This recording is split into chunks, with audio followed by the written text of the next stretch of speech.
Hi everyone, my name is Miss Solomon. Welcome back to the Introduction to Trumpet series.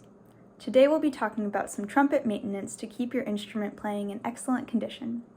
First we'll learn how to empty the water keys, then we'll learn how to oil the valves. If you notice that your trumpet is making a gurgling or popping sound when you are playing, it probably means that some condensation has built up inside of the slides.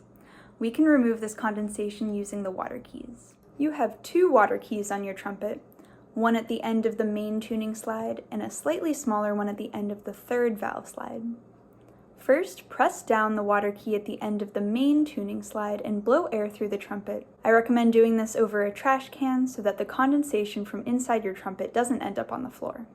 To empty the water key on the third valve slide, we will need to press down the third valve to make sure we've opened up the passageway between the mouthpiece and the water key.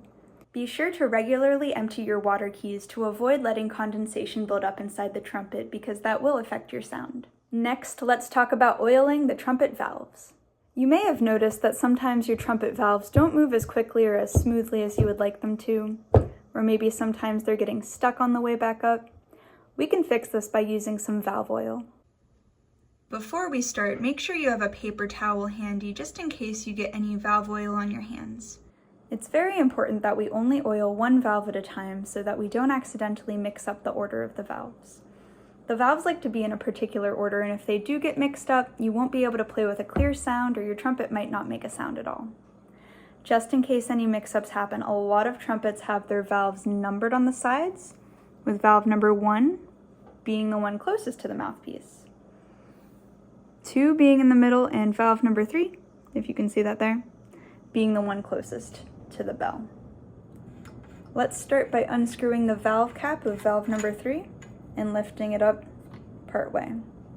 You don't need to lift it up all the way to oil the valves, but I'm going to lift it up the whole way for right now to show you which part we'll be oiling.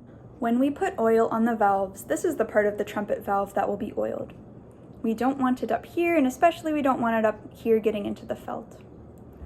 When oiling the valves, a little bit of oil goes a long way, so it's best to just put a drop or two on each side. Then we're going to move the valve around a bit to help move the oil around. Next, we want to make sure that the valve is sitting in the proper position. Spin this button clockwise until you hear a click. That click means that everything is in order and we can tighten the valve cap.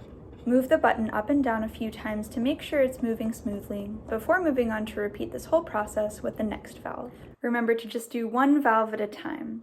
If you'd like to be extra thorough, try playing a note or two on your trumpet after oiling each valve to check that they are returning to the correct place and that the air is flowing freely through. Thank you for joining me to practice emptying your water keys and oiling your valves. Be sure to check out the other videos in my Introduction to Trumpet series. See you next time!